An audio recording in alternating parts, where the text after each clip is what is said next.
treatments and the science has greatly advanced since I was diagnosed. PrEP actually came out a month after I was diagnosed. Um, for general, for the general public, it came out of clinical studies, which was very unfortunate in my situation. Otherwise, I might have considered PrEP during those times. However, PrEP came out about a month after I was diagnosed. Um, there have been extreme amounts of research that's taken place and studies that have been done to figure out ways that HIV can be cut out of cells and how to reactivate it so it can attack those areas where it's laying at and hiding at. There have been many different research articles that have come out.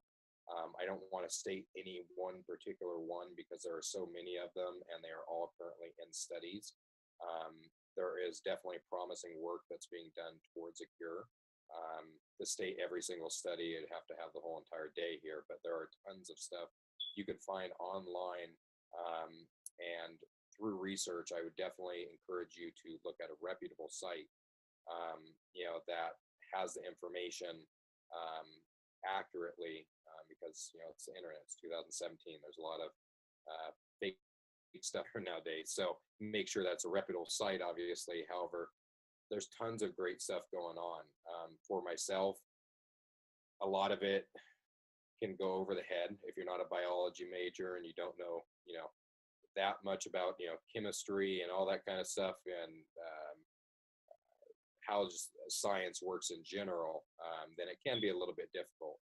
I know the basics. As someone living with HIV, I feel I've kind of become an expert more and more on it as I go through it. But at the same time, there's always going to be a learning curve. So PrEP came out. There's been different research that's came out. There is new treatment that will be coming out. It's in clinical studies now. And this I will kind of mention just because it is pretty exciting that they will soon have injectables as well as like a rod matchstick type thing that's going to be implanted in someone's arm or other location in the body, and that would keep them adherent so they wouldn't have to take daily medication. And they're looking at the rod stick, I believe, for about 6 months. You have to get it replaced about every 6 months. And the injectables, there's different studies going on out there, but those have been shown to be very promising. And they've been about monthly injectables or every 3 months, which because people wouldn't have to worry about taking a pill every single day. Not that it's a big deal for myself, but at the same time, there's a lot of people that have issues with adherence. And so we know that when someone adheres to their medication, they're undetectable, they cannot transmit the virus. So it's important for people to adhere to medication, and doctors and science, and those in the research field are trying to figure out a way now that how can we get people to this level? So not only in turn is it going to prolong the lives of people living with HIV, but it's also going to but help slow down the rate of infections going on. So those are a couple things that have happened in the time that I've been diagnosed with HIV, as well as the studies that have come out about treatment as prevention. Those were not around before. The partner study, as other studies have shown, that someone's undetectable cannot transmit the virus.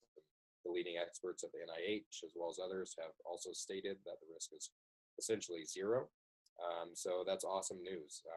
These are all things that has happened since I've been diagnosed, and I hope to see many things more in the future within my next 10, 15, 20, 30 years, however, my lifelong here. I'm only 27, so I think I got more time than that. But next 56 years, whatever the case, here on Earth, I expect there to be a lot more advancements, and hopefully one day a cure.